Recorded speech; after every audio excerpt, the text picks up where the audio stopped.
David was very strong, and not strong necessarily in the physical sense, which he was. He's very emotionally strong. He was very stable. He was the rock all through the 42 years of our marriage. And I would go like this, and he would go like this. And that helped a lot, to have him be the steady one. One thing about my dad is that he was the most patient person I have ever known. And I rarely ever saw him get angry. He really, he was mostly a happy, peaceful human being.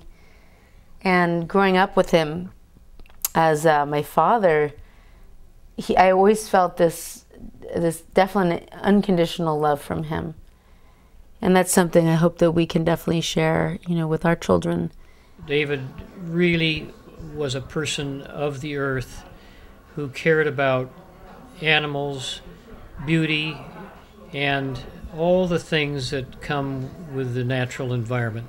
I think of his being so independent and resourceful, very conscientious. I never heard that man speak an unkind word about anyone, and few people can say that. So I just hold my brother-in-law in the highest estimation. He was a wonderful camp counselor type. He could have even have been a revivalist preacher if he had decided he wanted to, because he loved being around people, and people liked being around David. People felt safe around David. I have to honestly say that David is probably, or was probably, one of the nicest people that I've ever known. He was very kind and very generous and very forthright in everything that he did, and we're going to miss him. Dave was a man who actually was very humble. He always spoke straight to you. You were important.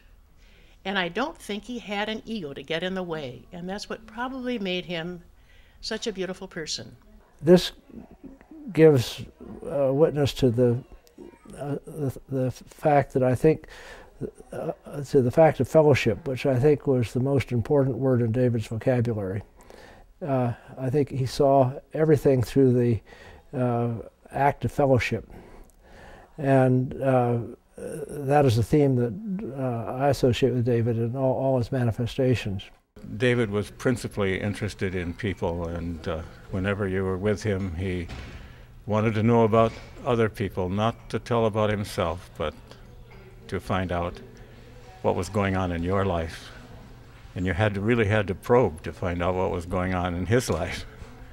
So we had a nice friendship where we enjoyed a lot of fellowship, and he was a dear friend. Every time you saw David, he was always interested in you and your family and your kids, and really truly had a great ability to listen, whereas a lot of people would ask a question like that and you just kind of know that they really, they're playing lip service, not really interested, but he clearly was. Not too many people actually, when they ask how's it going, they don't really mean it. And you would stop and ask the questions that were very specific about how was it going and how were the kids doing and what were they doing. And then you would share stories about Heather or Lisa and what they were doing. And it was just very endearing to have that personal aspect of our relationship too. I love that. So thanks. Because we could tell you always meant it. Yeah, you always did me. Yeah. That's right. David, you had a way of being outside of time. Time was something that you weren't looking at your watch a lot. You weren't in a rush. You were fully present, and when you asked me anything, then I knew that you were going to be listening to my answer. You weren't going to be distracted. And I just felt your full attention, and there was something old world about that, like European, something that I love about Europe.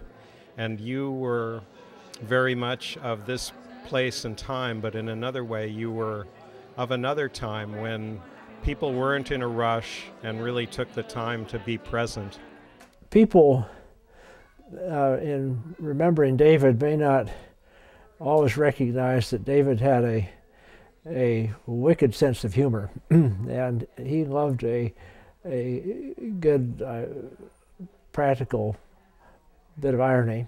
He was just top seed. Always have a smile on his face, be positive, inspire everybody around him, and in addition to that, a great interest in the outdoors, and got everyone into the act. It just was a great privilege to have known David and to appreciate and accept his support. It's David's sparkling eyes, his twinkle. He's like an imp. He was just like a roguish imp with this wonderful spirit, and nobody's ever been like that before. And I am very indebted to him because he introduced Don and me, and we've been married 45 years now. I think my father has really become a part of me and has been a huge influence in my life, just on my personality and on the way I look at life. He really always understood what was really important about being alive on this earth, and he always seemed to know what was really important, and when things seemed to get muddled, with sort of unimportant things, he always seemed to be able to think about and understand what was really important about life. So he always seemed to have a good big picture of things. He didn't seem to get lost in the small nitpicky things of life. He always seemed to have a bigger outlook. And not a critical mind, but an open mind. Your father was very non-critical, non-judgmental, and even when he didn't necessarily like something or agree with something, he just didn't have a sharpness like in his language, or he didn't have a sharp tongue even with things that he didn't like. He was very, very patient, super guy.